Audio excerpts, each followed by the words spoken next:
نحمده ونصلي على رسوله الكريم أما بعد فأعوذ بالله من الشيطان الرجيم بسم الله الرحمن الرحيم إن أول بيت أُذِّن للناس للذي ببكة مباركا وهدى للعالمين فيه آيات بينات مقام إبراهيم ومن دخله كان آمنا ولله على الناس حج البيت من استطاع إليه سبيلا ومن كفر فإن الله غني عن العالمين صدق اللہ مولانا العظیم۔ درود پاک پڑھیں اللہم صلی علی سیدنا مولانا محمد وبارک وسلم صلاۃ و سلاما علیک یا رسول اللہ صلی اللہ تعالی علیہ وسلم۔ آج کی مجلس میں انشاءاللہ حج کی فضیلت سماعت فرمائیں گے کہ حج کتنا بڑا کرنا ثواب ہے، کہ اللہ کے رسول صلی اللہ تعالی علیہ وسلم کے صدقے طفیل میں جو مال رکھتا ہے وہاں تک پہنچنے کی طاقت رکھتا ہے تو اس پر حج فرض ہے کہ اللہ کے رسول صلی اللہ تعالی علیہ وسلم جو کلام الہی آپ پر نازل ہوئی تو کلام الہی میں اللہ تعالی ارشاد فرماتا ہے کہ بے شک ان اول بیت اُذِّن للناس، بے شک پہلا گھر جو لوگوں کے لیے بنایا گیا ہے وہ ہے جو مکہ میں ہے، برکت والا ہے اور ہدایت تمام جہان کے لیے اس میں کھلی ہوئی نشانیاں ہیں۔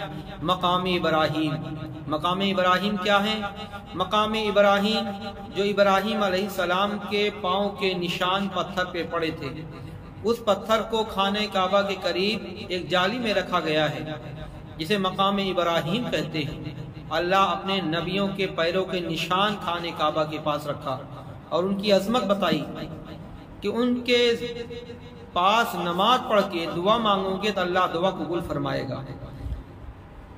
اس میں کھلی نشانیاں ہیں ابراہیم علیہ السلام کے مقام ابراہیم، اور جو شخص اس میں داخل ہو با امن ہے، اور اللہ کے لیے لوگوں پر اللہ کا حج ہے، لوگوں پر بیت اللہ کا حج ہے۔ جو شخص با اعتبار راستہ کے اس کی طاقت رکھے اور جو کفر کرے تو اللہ تعالیٰ سارے جہان سے بے نیاز ہے۔ اور فرماتا ہے وَأَتِیمُ الْحَجَّ وَالْعُمْرَةَ لِلَّهِ، حج اور عمرہ کو اللہ کے لیے پورا کرو۔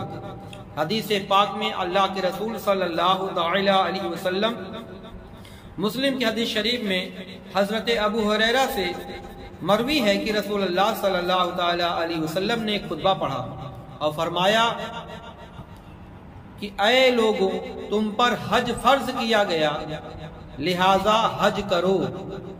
ایک شخص نے عرض کیا کہ ہر سال یا رسول اللہ صلی اللہ تعالی علیہ وسلم؟ تو نبی اکرم صلی اللہ علیہ وسلم خاموش رہے۔ پھر انہوں نے 3 مرتبہ صحابی نے سوال کیا تو میرے آقا صلی اللہ علیہ وسلم نے کہا اگر میں ہاں کہہ دوں تو تم پر واجب ہو جاتا، اور تم سے نہ ہو سکتا تھا کہ ہر سال تم حج ادا کر سکو۔ پھر فرمایا جب تک میں کسی بات کو بیان نہ کروں تم مجھ سے سوال نہ کرو۔ اگلے لوگ کثرت سوال پر، بہت زیادہ نبیوں سے سوال کرنے پر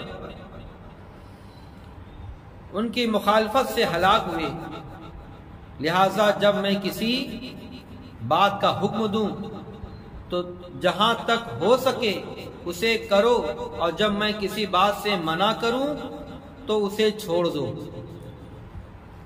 اور صحیحین کی حدیث میں ہے کہ حضور اقدس صلی اللہ علیہ وسلم نے عرض کی گئی کون عمل افضل ہے؟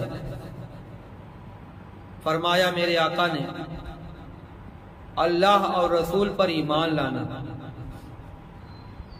عرض کیا گیا پھر یا رسول اللہ کون سا عمل افضل ہے؟ فرمایا اللہ کی راہ میں جہاد کرنا۔ پھر ثم پھر عرض کی گئی، پھر فرمایا میرے آقا نے حج مبرور